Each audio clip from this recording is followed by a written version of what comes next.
Hello, alumni, parents, friends, and fans of Georgia Tech lacrosse. I'm Nick Lizzo, class of 1980, here with Coach Ken Lovick in the Coach's Corner. Hey, Ken, thanks for taking the time out with us. Anytime, Nick. Glad to be back with you. So, first of all, congratulations on the SCLC title. Yeah, it was certainly a good weekend. Last weekend, the guys were, on cloud nine. I know after that was all said and done, but obviously bigger things ahead of us. But those are certainly one of our goals, is to win the conference. It's been a few years since we've been to the top of that conference, and it was nice to sort of get that, monkey off our back, and and obviously beat South Carolina at the same time. So it all kind of got to fit together nicely. Yeah, no, that really was fantastic, and I think I speak for myself, my personal opinion. I think the SCLC is the best conference in the MCLA, so that really is quite an accomplishment. Ken, the last time we spoke, the team was heading into the final two weekends of the regular season. In that first weekend, Tech lost an away contest to UGA. That was the first loss to the Bulldogs, in my recollection, since about 2013. And then we went on the next day and lost to a good but not great Northeastern team.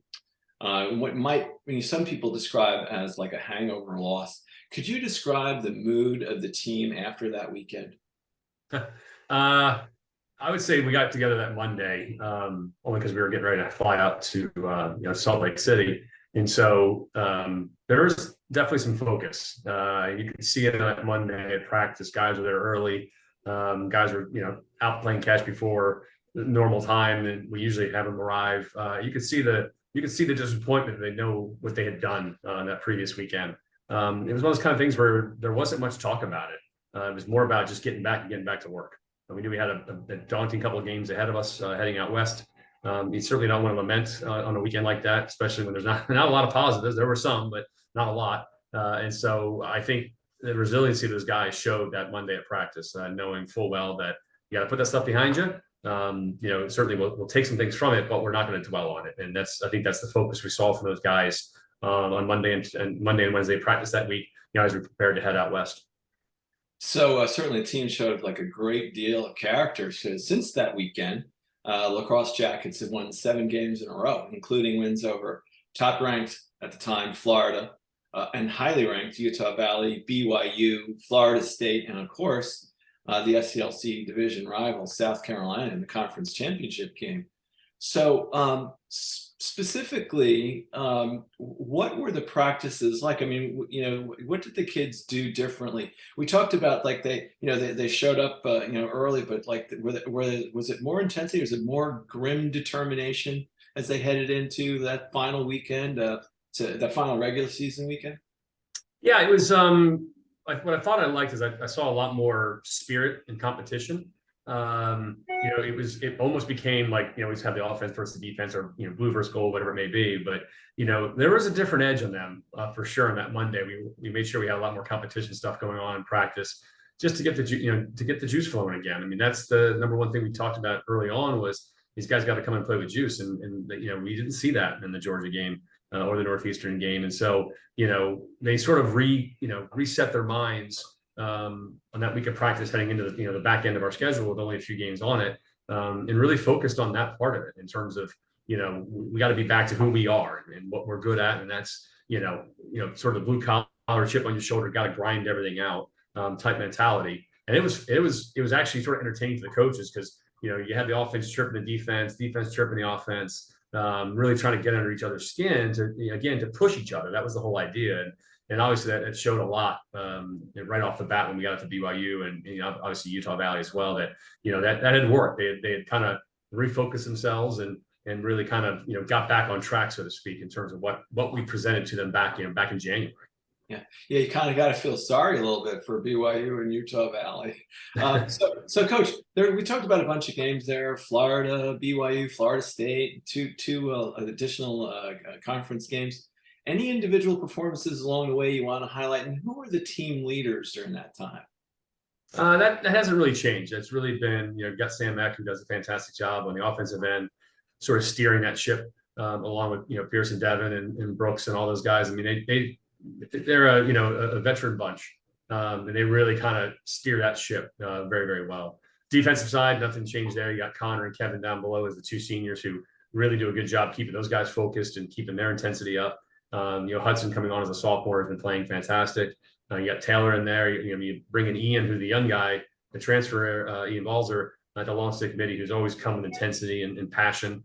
Curran, who's actually been out hurt from the vast majority of the season, has certainly risen to be a little more spirited on the sidelines. He's been around the box for us, and I think he was a big impact as well. And then obviously you got sort of our core guys in terms of Carrington and Ciro's, our short stick committee Ds, who are always full of fire and passion. So it's sort of on both ends. I wouldn't say there's one guy. I think that's the advantage we have, is we've got a bunch of guys all over the field that really have established themselves as the leaders of this team.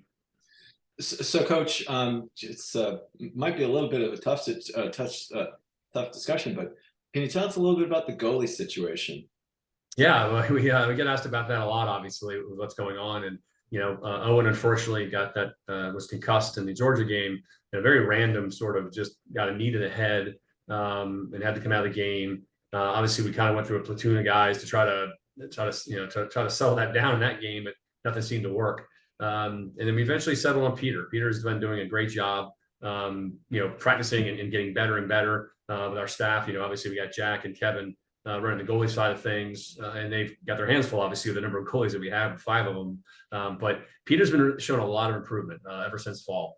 And it was sort of his time, and really his big stage was out west. And we had that first game, really, that we found out who he was in the BYU game. That whole weekend out there, he had a fantastic weekend for us out there, and we're sort of riding that hot wave right now. We're sort of riding that hot streak with him. He's been playing phenomenally. The defense is doing their job in terms of giving him the shots that we know he can save and be successful with. That's kind of how we teach defense. We're not a takeaway team. We're more of a limit the ability for the opponent to be successful. And if we can do that, our goalie will be successful. And then Peter's done a great job of that. He's settled in the clearing game. And so, it's a tough spot for both of them. They're both freshmen, both he and Owen, and they're both fantastic goalies. But right now we're going with Peter, and he's been playing sort of lights out for us. And we're real excited to have that opportunity to have 2 really good goalies, that are sort of ready to go in a game in any situation. Yeah, I think it's safe to say, watching that whole situation unfold, and actually, I just want to mention that Peter ended up with the player of the week, goalie of the week, after the Utah trip. So the team has depth. How important is depth, particularly when it comes to postseason play? It's very important, obviously. I mean, you never know the tribulations and the pain and the energy that takes out of you in the postseason, knowing that it's win or go home, especially when you're playing back-to-back games. And we've created some depth in a few key positions. Obviously, goaltending, like you mentioned. On the offensive end, EJ's had a lot of pieces to play around with there. Even at the faceoff X, Aaron's had a really good season, and he'll tell you it's not because of anything he's done himself personally. It's because we have more guys there at the faceoff X, especially in practice.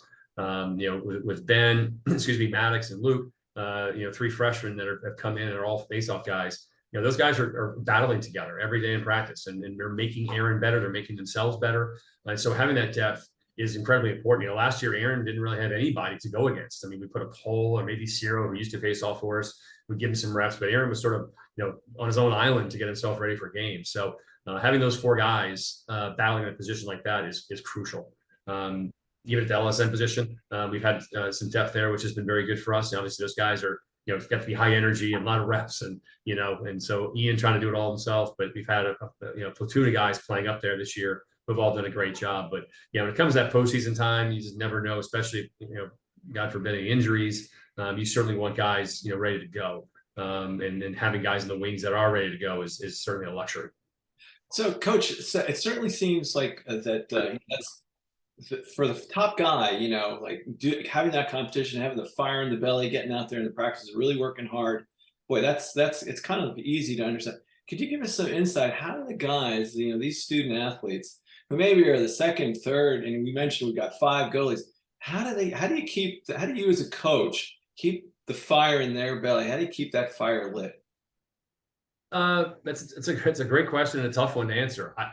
I truly don't think we have anything magic we're doing. We are concerned about it. We think about it a lot. We've never usually been a big team. And this year we do have a big roster, especially on the defensive end. I've got a lot of guys on the defensive side of the ball. And it's just trying to hope they all understand what the main goal is. The goal is us as a group, as a team, getting to that championship. We obviously did it in our conference, and you get to see the emotion in all of them when that game was over. I mean, there are guys that, as much as I'd love to get more playing time for everybody, don't get a lot of playing time, but they got to feel as ecstatic as the guy who was in the field. And I saw that with almost all of them. In fact, I would say all of them, because they all realize all the hard work they've all put in together is what got us there. If we just came to practice every day with 18 guys, 20 guys, whatever it is, we wouldn't be successful. You have to have those guys there to make sure that the whole team is moving forward, so that we're pushing each other, so we can do full field activities, more drills, stations, whatever it may be. And so they're an integral part of it. I mean, I think back to my playing days. I mean, I was never a guy who got on the field very often. My joy was just being on the team. I was just happy as a clan to make any team I was on, just because I enjoyed the sport so much. I enjoyed the camaraderie, the brotherhood. That was just part of what I really enjoyed. And I think that is something we learned from the Utah trip as well. It was our first overnight trip of the year.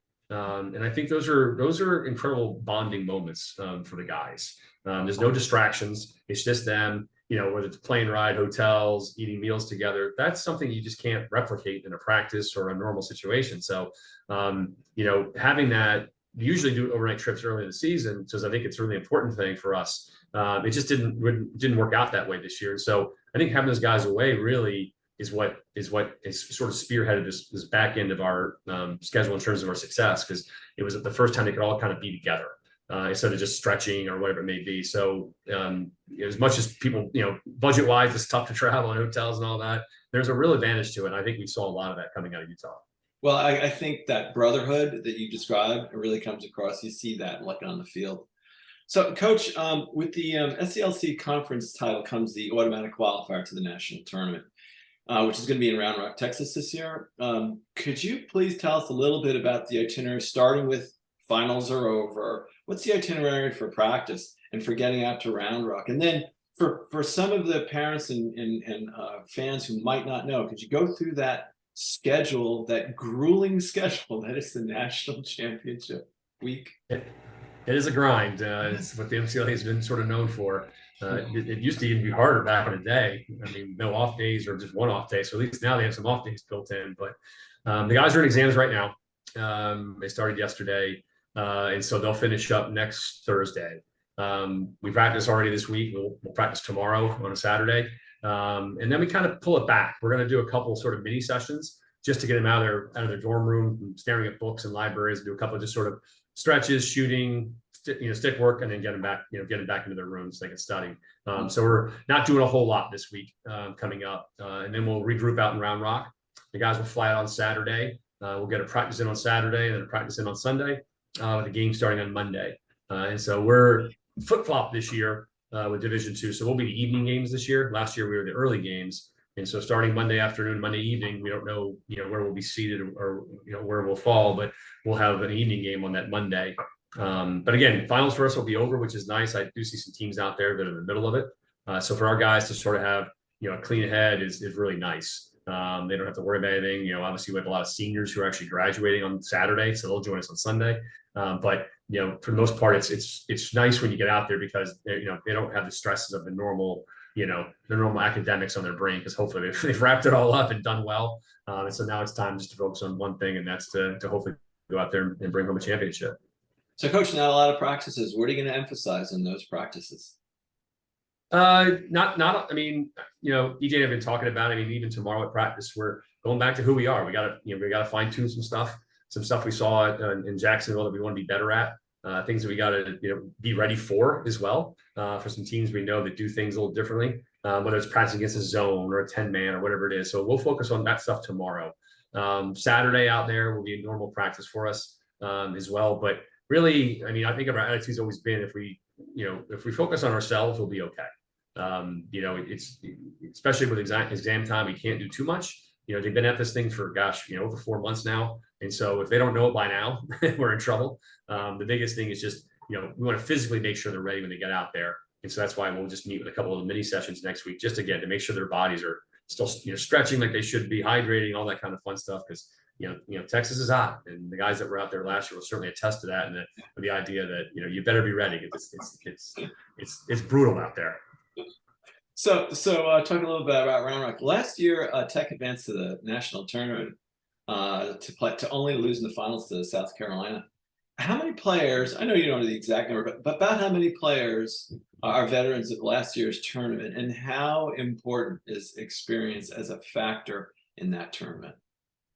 Yeah, I don't think I know the number, but it's probably in the the 20s, low 20s would be my guess. We got a lot of guys obviously that came back. We did not graduate a lot of guys in last year's class. So the experience is pretty important. Obviously the SCLC tournament trains you a little bit for that, not as intense because there's only a couple games, but having to even play a quarterfinal game this year, the guys, you got to be focused. You got to realize it's like I said earlier, it's a win or go home.